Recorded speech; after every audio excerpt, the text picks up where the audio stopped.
Hello everyone and welcome back to our FAQ series. Today with a question I've got this morning. You may already know one of my older videos where I explain why you need to have a Windows Active Directory domain controller outside of your HCI cluster. I will link it below.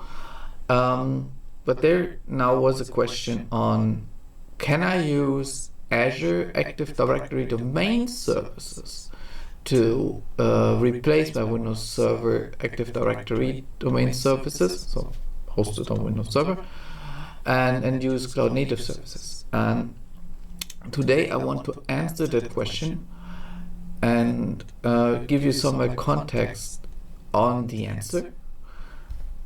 As you may already think is, the answer is no. So in our documentation, or in the Microsoft documentation, there is only named Active Directory domain services are needed. So Active Directory domain services can mean Azure Active Directory or Windows Server Active Directory.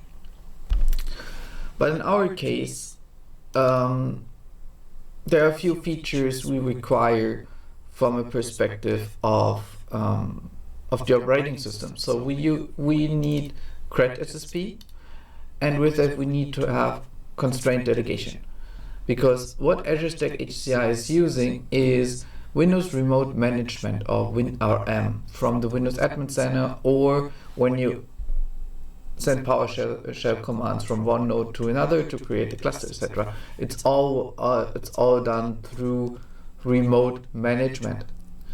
And for authentication between the nodes, CredSSP is required, and without that it will not work. Now here comes the issue with Azure Active Directory domain services.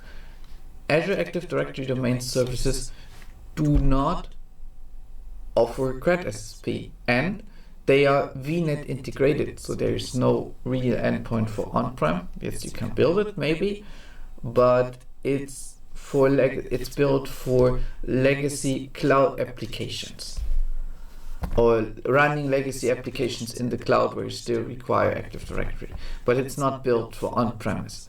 So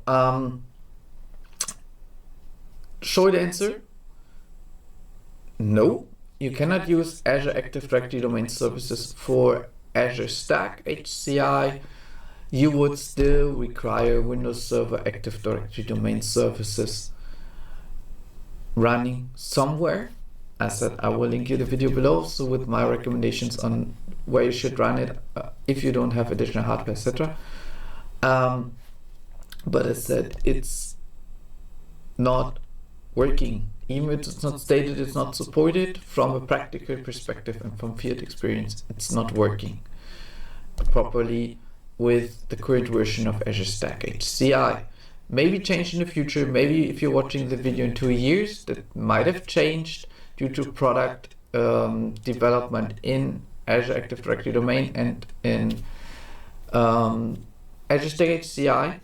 But from today, stating the 4th of July 23, it's not working, and you still require Windows Server Active Directory domain services running somewhere nearby your Windows or your Azure Active Directory, Azure Stack HCI. Sorry guys.